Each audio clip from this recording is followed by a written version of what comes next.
감사합니다. 사랑합니다. 오늘도 당신이 최고입니다. 지금으로부터 100여 년 전 세계 최고 규모의 복합 기업을 설립하고 엄청난 부를 키웠던 찰스 헤넬이라는 사람이 있었습니다. 이 사람이 쓴 오늘 소개해드릴 책은 원하는 것을 얻기 위해서 무엇을 어떻게 생각해야 하는지, 그리고 어떻게 생각을 제어할 수 있는지 알려주고 그것을 실천하기 위한 훈련법도 제시합니다. 단순히 습관을 바꾸라든지 더 열심히 노력하라든지 뻔한 내용이었다면 오늘 소개해드리지 않았을 겁니다. 하지만 이 책, 성공의 문을 여는 마스터키는 모든 외부 세계는 내부 세계의 결과인 이유를 논리적으로 소개하면서 외부 세계를 통제하기 위한 내부 세계를 통제하는 방법을 알려줍니다. 오늘은 시리즈의 첫 번째 영상이고요. 마스터키 시스템이 무엇인지에 관한 내용입니다. 부가 부를 부른다는 말은 모든 면에서 진실입니다. 가난이 가난을 부른다는 것도 마찬가지입니다. 마음은 창조적입니다. 삶의 모든 경험과 상황과 환경은 습관적 혹은 지배적인 마음가짐의 결과입니다. 마음가짐은 반드시 생각에 의존합니다.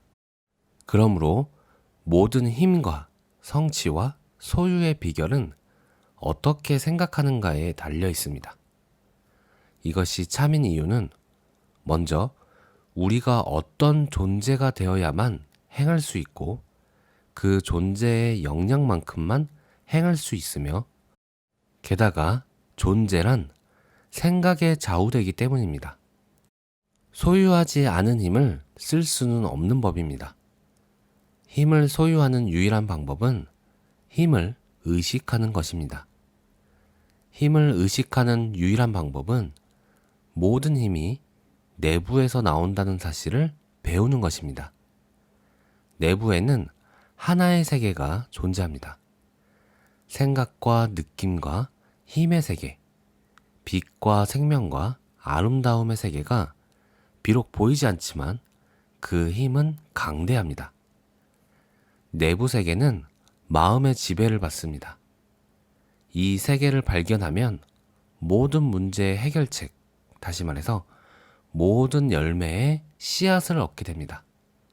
또한 내부 세계를 다스리게 되면 힘과 소유의 모든 법칙을 다스릴 수 있습니다. 외부 세계는 내부 세계의 그림자입니다.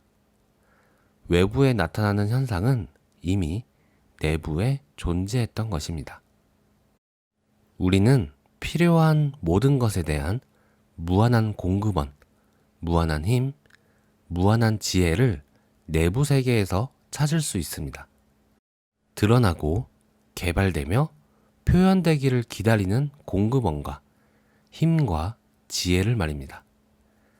내부 세계에서 이러한 잠재력들을 인식하면 그것들은 외부 세계에서 형상화되어 나타날 것입니다. 내부 세계가 조화로우면 외부 세계에서 조화로운 여건과 우호적인 환경과 모든 최상의 것들이 나타나게 됩니다. 내부 세계의 조화는 건강의 초석이고 모든 위대함과 힘과 업적과 성취 그리고 성공의 필수 요소입니다. 내부 세계가 조화롭다는 말은 자신의 생각을 제어하는 능력과 어떤 경험을 했을 때 거기에서 얼마나 영향을 받을지 스스로 결정하는 능력이 있다는 뜻입니다. 내부 세계가 조화로우면 낙천적이고 풍요로워지며 내부가 풍요로우면 외부도 풍요로워집니다. 외부 세계는 내부의 의식 상태와 환경을 반영합니다. 내부 세계에서 지혜를 얻으면 그 세계에 감춰진 놀라운 잠재력을 알아보는 힘이 생기고 이러한 잠재력을 외부 세계에 실현시킬 능력도 갖게 됩니다. 내부 세계의 지혜를 의식하게 되면 마음속에서 그 지혜를 소유하게 되고, 마음속에서 지혜를 소유하게 되면 완벽하고 조화로운 성장에 필요한 요소들을 실현시킬 힘과 지혜를 실제로 소유하게 됩니다. 내부 세계는 실질적인 장으로서 강한 사람의 용기, 희망, 열의, 자신감, 믿음, 신뢰를 만들어내고, 이러한 자질들을 통해 선견지명을 개발하며 이를 현실로 바꿀 실질적인 기술을 터득하는 곳입니다. 삶은 외부에서 덧붙이는 것이 아니라 내부로부터 드러나는 것입니다. 외부 세계에서 우리에게 다가오는 것은 이미 내부 세계에서 우리가 가진 것입니다. 모든 소유는 의식에 좌우됩니다. 언제나 이득은 모으려는 의식의 결과이고, 손실은 흩뿌리려는 의식의 결과입니다. 마음의 능률은 조화로움의 정도에 따라갑니다. 불화는 혼돈을 의미합니다. 따라서 힘을 얻으려는 자는 반드시 섭리와 조화를 이루어야 합니다. 우리는 외부 의식에 의해 외부 세계와 연결되어 있습니다. 두뇌는 외부 의식의 기관이고, 우리는 중추 신경계를 통해 몸의 모든 부분과 의식적으로 소통하게 됩니다. 중추 신경계는 빛과 열과 냄새와 소리와 맛, 즉 오감에 반응합니다.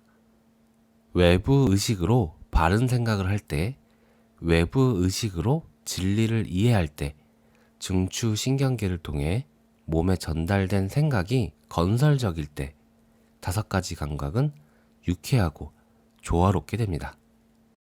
그 결과 힘과 생기와 모든 건설적인 힘이 몸에 쌓이게 됩니다. 그러나 바로 같은 외부 의식을 통해서 온갖 고뇌와 질병과 결핍과 한계, 모든 불화와 부조화도 발생됩니다. 그러므로 외부 의식으로 그릇된 생각을 하면 엄청난 파괴의 힘에 연결되는 셈입니다. 우리가 내부 세계와 연결되는 통로는 잠재의식입니다. 태양신경총은 잠재의식의 기관입니다. 교감신경계는 주관적인 감각, 이를테면 기쁨, 두려움, 사랑, 감정, 호흡, 상상, 그리고 여타 모든 잠재의식적 현상을 다스립니다. 우리는 잠재의식을 통해서 우주의 마음과 연결되고 우주의 무한한 창조력과 가까워집니다. 이 둘, 외부의식과 잠재의식을 조화롭게 하고 각각의 기능을 이해하는 일이 삶의 커다란 비밀입니다. 이것을 알면 외부의식과 내부의식을 조화롭게 할 수 있고, 그리하여 무한함과 유한함을 조화롭게 할 수 있습니다. 미래는 완전히 우리 통제하에 있습니다. 변덕스럽고 불확실한 외부 힘에 좌우되는 것이 아닙니다. 전 우주에 퍼진 유일한 원리가 모든 공간을 가득 메우고 본질적으로 어느 곳에서나 동일하다는 점은 누구나 인정합니다. 이 원리는 전지전능하고 무소부재합니다. 무소부재, 존재하지 않는 곳이 없이 어디에나 다 있다는 뜻이죠. 모든 생각과 물질이 그 안에 존재합니다. 그것은 삼라만상에 존재합니다. 우주에는 생각할 수 있는 유일한 의식이 존재합니다. 이것이 생각을 일으키면 그 생각은 그것이 일으킨 생각의 대상으로 바뀝니다. 이 의식은 어디에나 존재하고 따라서 모든 사람의 내부에도 존재합니다.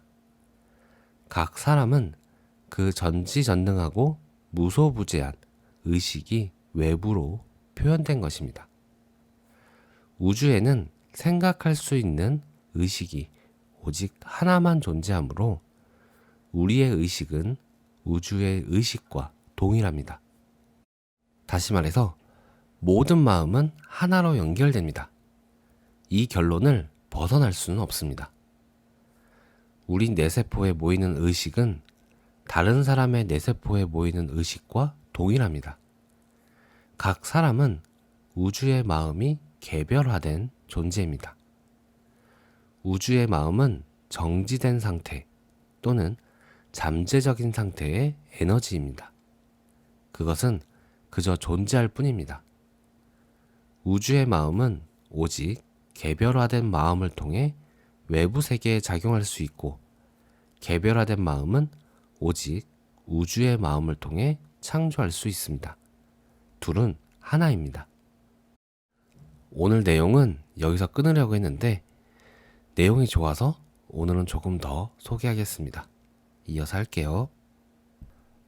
한 사람의 사고 능력이란 우주의 마음에 작용하여 그것을 외부 세상에서 나타나게 하는 능력입니다. 인간 의식이란 결국 사고하는 능력을 말합니다. 워커는 이렇게 말했습니다. 마음 자체는 미세한 형태의 정적인 에너지로 추정되고, 여기에서 마음의 동적인 상태인 생각이라는 활동이 생겨난다. 마음은 정지된 에너지요, 생각은 움직이는 에너지다. 둘은 동일한 존재의 다른 양상이다. 그러므로 생각은 정지된 마음을 동적인 마음으로 전환함으로써 형성되는 진동하는 힘입니다. 모든 특성들이 우주의 마음에 담겨 있고, 우주의 마음은 전지전능, 무소부재하므로 이 특성들은 모두 개인의 내부의 잠재적인 형태로 항상 존재하는 것이 틀림없습니다. 따라서 우리가 뭔가를 생각하면 그 생각은 그에 부합하는 어떤 조건을 만들어낼 수밖에 없습니다. 그러므로 모든 생각은 원인이요, 모든 외부 조건은 결과입니다. 이런 까닭에 원하는 조건을 만들기 위해서는 생각을 다스리는 일이 절대적으로 필요합니다. 모든 힘은 내부에 존재하며 절대적으로 당신의 통제하에 있습니다. 이렇게 통제할 수 있으려면 정확한 지식을 갖추고 정확한 원칙을 자발적으로 훈련해야 합니다. 이제 자명한 것은 이 법칙을 철저히 이해해서 생각의 과정을 다스리는 힘을 기를 수만 있다면 어떠한 조건에든 이를 적용할 수 있다는 점입니다. 다시 말해서 당신은 만물의 근본 바탕인 전능한 법칙과 의식적으로 협력하게 될 것입니다. 우주의 마음은 존재하는 모든 원자의 생명입니다. 모든 원자는 더 많은 생명이 발현되게 하려고 끊임없이 노력합니다. 모든 원자에는 의식이 있고 각각의 자신들이 창조된 목적을 실현하고자 분투합니다. 대다수의 사람들은 외부 세계에서 살아갑니다. 내부 세계를 찾은 사람은 소수입니다. 그러나 외부 세계를 만든 것은 내부 세계입니다. 내부 세계에는 창조의 힘이 있습니다. 외부 세계에서 얻는 모든 것은 당신이 이미 내부 세계에서 창조한 것입니다. 내부 세계는 원인이고 외부 세계는 결과입니다. 결과를 바꾸려면 원인을 바꾸어야 합니다. 당신은 곧바로 이것이 매우 급진적이며 남다른 생각임을 알게 될 것입니다. 사람들은 대부분 결과에 노력을 기울여 결과를 바꾸려 합니다. 그렇게 해봐야 그저 한 가지 고뇌가 다른 형태의 고뇌로 바뀔 뿐임을 알지 못합니다. 불화를 제거하려면 원인을 제거해야 합니다. 원인은 오직 내부 세계에서만 찾을 수 있습니다. 모든 성장은 내부에서 나옵니다. 이는 자연이 증명해 줍니다.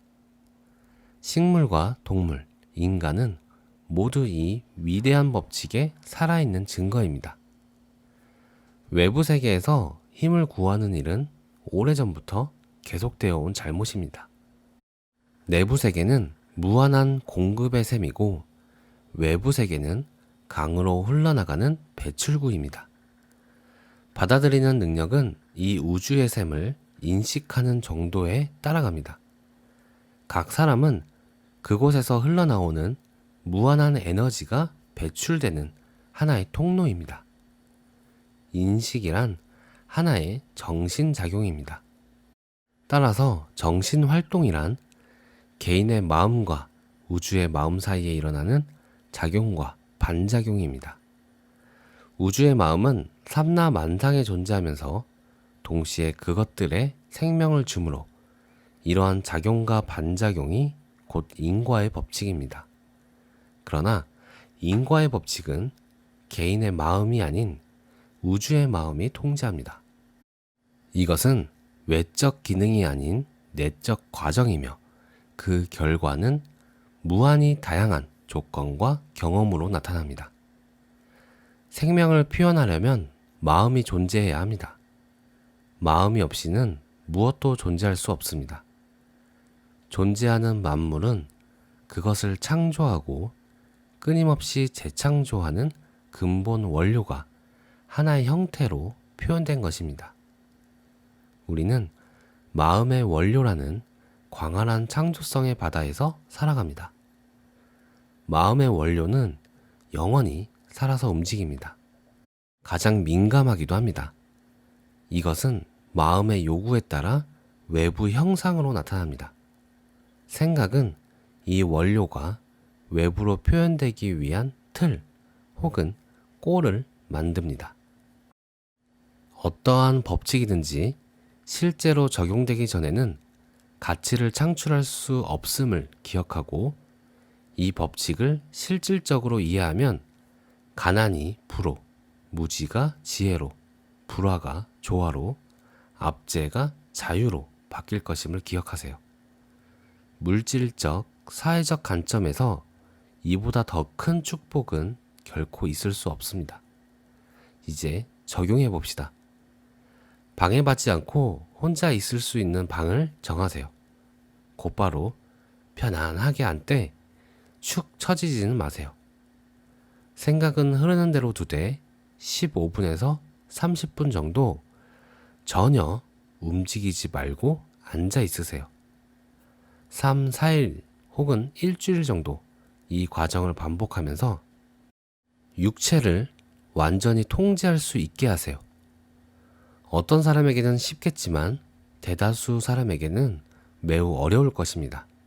그러나 몸을 완전히 통제하는 일은 다음 과정으로 넘어가기 전에 반드시 해내야 할 부분입니다.